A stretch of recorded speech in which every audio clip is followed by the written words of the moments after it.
Are you a sissy? Or are you submissive or dominative? That's often questions I get from my followers and people who write me. So I decided to put a clear video to explain you the difference between a sissy and a crossdresser. One has a clear sexual background which is related to extreme feminization during the process, to being a submissive to somebody, and another is more as an expression of your feminine energy, feelings, and how you see the world. Both have some similarities. Both can be called as changing your role to opposite body role in terms like that you dress in both cases as a woman if you're a man, but in one case you try to look elegant, classy, put yourself in a fort and just feel yourself comfortable overtaking a woman's role time to time.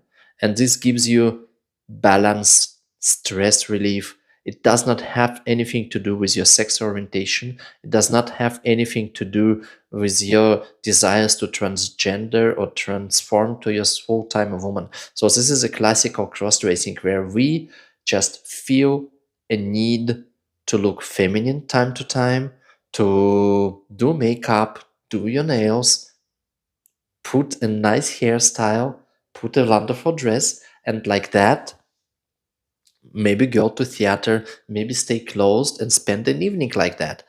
Sometimes you don't even put cosmetics, it's just enough to you to have a skirt on or summer dress, but it most cases not a sexual background. Now, if you look about what is being a sissy, is clearly associated with BDSM. So you might, you not only dress, you get feminized.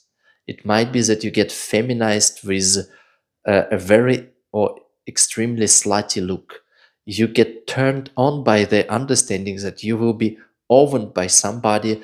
You enjoy that somebody is dominating. Might be a master, might be a mistress. You like then you more or less a sexual toy or sexual puppet. And in this case, you feel that you are a sissy. It gives you sexual pleasure. It gives you this certain lifestyle. And I don't say there is something bad in that. And I don't say that I judge it. No, in opposite. I just say that not every crossdresser is a sissy.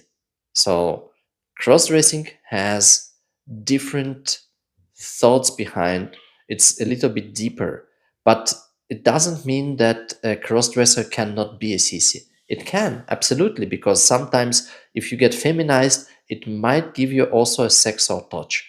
And it might be that the person who is dressing also is submissive and would wish to have somebody overtaking this sexual dominating role. So what I'm trying to say that what is also important, usually if you want to meet a CC people like that, openly tell it.